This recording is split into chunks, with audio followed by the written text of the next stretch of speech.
Hi guys, what's up? So today just going to explain some changes what I did to this machine for a couple of months. I think it's been a while since I've made a video. I hope you can bear with me again, and yeah, so let's start. So for this year guys, I've made a lot of changes sa car. Both even the internals like the sliding, the movement of the sliding. I've made a lot of changes at one. I recreate some of the movements from an open class car, and even the structure sa plates here, and the dampers and the height of the screws. Okay, so what I wanted to achieve guys to this machine is to be able to land on a half wall, half panels. Like for example guys, galing sa sa slope, no? Then I wanted to achieve talaga yung magla-land siya in half panels or one panel. Yun talaga yung tinatry kong i-achieve palagi dito sa sa coach, sa machine na to, so that I can maximize the potential of this build. And also like for example sa slope down one receiver, I also wanted to achieve the half panels, or yun nga, one panel, at least one panel na pag land to those kinds of mga layout guys. And so far I think I'm going to add a test run to this machine nung ginawa ko lately. So I'm going you can see sa video naman na somehow it performed well.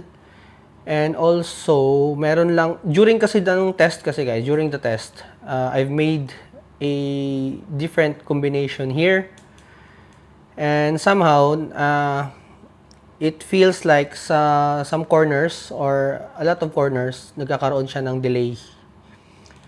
So, yun ang nangyayari. Kaya, yun ang Phoenix ko na lang Kaso lang, I just only have an hour of test to check sa mga sa mga nangyayari doon during sa runs. But somehow I achieve yung may goal kasi ako guys sa pag change ng settings ng auto. So a lot of my friends nag-a-ask sila kung gusto nilang gusto nilang try yung settings dito sa front braking. Kaso lang, the problem is, palaging na-damage kasi dito na part, dun sa popsicle ko. So, kaya nga, I make a lot of support here sa ilalim to be able na hindi yun ma-damage. But somehow, nagkakaroon pa rin siya ng damage from time to time. But lately, ito yung changes na ginawa ko guys. So instead of using popsicle, I use these new plates, the anti-sabit one, the new anti-sabit plates. Actually this this plates was released last year. So ito na yung gamit ko sa front. And as you can see, yan yung ginawa ko sa ilalim. I don't know if you can see it. I'm going to yan yung ginawa ko to be able to achieve yung angle niya sa ilalim. Yan, makikita niyo naman siguro. Yan, naka-angle naman siguro yan sa ilalim. So eto, during the test guys, I let this machine run for more than 10 laps, and somehow I've noticed na yun nga, na-achieve ko yung part na hindi siya basta-basta dito na damage talaga. So yan. Sensya na dito guys sa ano, sa brakes. I just put it this way for the purpose lang to check if ano ba talaga.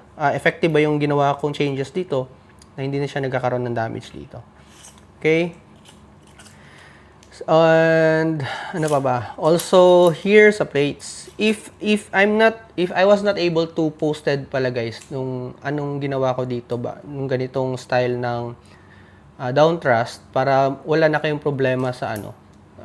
To eliminate yung problem sa LC, hindi na kayo iisip nun na yung braking dun sa LC kahit walang hindi sumasayad yung brakes nyo dun. If ever lang, ay papasok pa rin siya. Especially dun sa mga receiver na one receiver, mga ganon, ng slope down. Papasok siya. So, ito yung ginawa ko sa down thrust, no? Ulitin ko lang.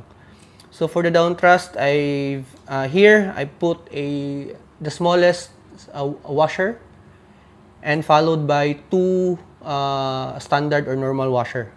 Yun dito nakalagay. Okay? So, yun lang yung ginawa ko dyan to achieve this kind of down thrust. And also, let me explain to you why I made some changes here. As you can see, I used a 40mm. This is a very long screw, 40mm screw. And I made 2 plates here. This purpose, guys, is to make yung center of gravity ng machine to be more compact here. Yun ang ginawa ko. Okay? And also here, I made changes. Usually, ginamit ko dito is the 25mm. But I also changed it to 30mm. And this one is 40. This one is 25. And this one is 30mm. Okay? So, the purpose of why I changed this one, guys, is I try to achieve yung galaw ng paano ba to?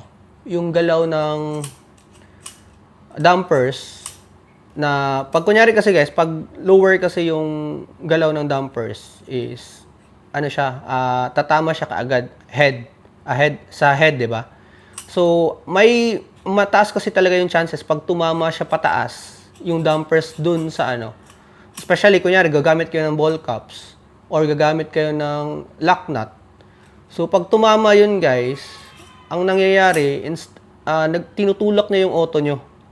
Yung impact nun, tinutulak na yung auto nyo. So, I try to achieve na hindi siya, yung dampers na to, hindi siya tatama dito. Hindi siya tatama dito. To eliminate yung ano, para, ang purpose nun is, hindi siya nagkakaroon ng bounce. Yun ang purpose nun, hindi siya nagkakaroon ng bounce. Kunyari, galing sa talon, 'di ba? Second, lagay na natin mga 2 receiver or 1 receiver na mga ganon. Pag lapat niya, hindi siya nagkakaroon ng additional na extra bounce dahil lang dun sa tama ng dampers. Kasi ang nangyayari kasi pag tumama na kasi early kaagad yung dampers, ang nangyayari is dito, pag bagsak is nagkakaroon ulit siya ng secondary na bounce na malakas. So, yun ang ini-eliminate ko in order na para mabilis yung recovery mo sa pag-land. So, para ma-achieve, yun ang naging solution ko to achieve yung mag-land siya sa half panel or 1 panel na mga slope down, ganon. And to achieve yung mga 1 panels din na sana na slope, from the slope na jumps. So, I think yun lang yung madidiscuss ko regarding dito, guys. Yun lang ata yung explanation ko dito regarding kung ano yung mga changes na ginawa ko. Yeah, I think that's all, and I'm going to test it again, but somehow I'm already at around 90% sa test ko ulit neto, yung sa pag-achieve ng full potential ng build ng talaga, ng FMA. So, somehow, yun lang yung magiging updates ko, guys. So, okay na tayo dun sa brakes. And dito, dito sa dampers, ano yung nangyayaring changes. Okay, so, yun lang, guys. And salamat ulit. And thank you for sa paghihintay. And see you again for my next video. Salamat. And see you soon, guys. Again, thank you and God bless. Ingat.